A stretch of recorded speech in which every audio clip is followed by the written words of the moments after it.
Il a intégré l'équipe du Centre scientifique de Monaco en 2013.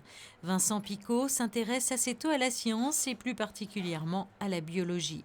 Après avoir effectué un doctorat à Villefranche-sur-Mer en embryologie qui lui a permis d'étudier le développement d'organismes marins et plus particulièrement comment les cellules interagissent entre elles au moment du développement embryonnaire, Vincent Picot a intégré l'Institut de recherche sur le cancer à Nice en intégrant l'équipe du docteur Gilles Pagès.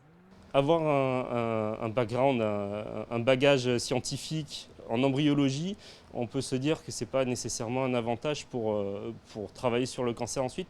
Mais ce qu'il faut savoir, c'est que la manière dont les cellules parlent entre elles au sein d'un embryon, même d'un embryon de bestiole marine, un peu étrange, c'est exactement la même manière que la manière dont les cellules tumorales parlent entre elles et dont les cellules généralement fonctionnent. On a démarré sur cette thématique en utilisant ce qu'on connaissait déjà sur d'autres cancers et en essayant de l'appliquer au cancer pédiatrique du cerveau.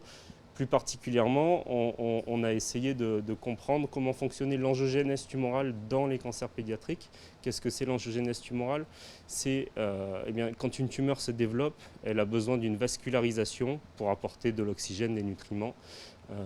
Et ça, empêcher la vascularisation de la tumeur peut potentiellement empêcher son développement. Une thématique très peu abordée dans le domaine des cancers pédiatriques du cerveau et dont les recherches ont donné lieu à plusieurs publications. Un des défis qu'on tente de relever, notamment ici, c'est d'essayer de trouver des traitements qui provoquent moins d'effets secondaires.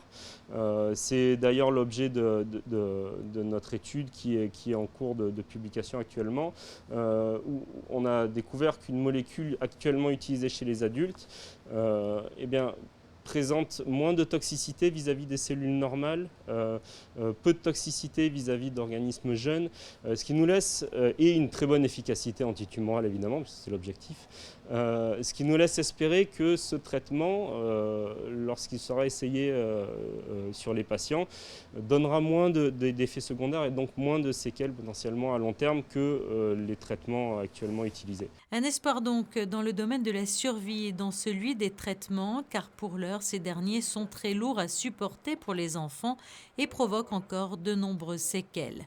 Il est donc primordial de développer des traitements spécifiques et si Vincent Picot a fait de la lutte contre le cancer une priorité, il est de notre devoir de continuer à soutenir la recherche.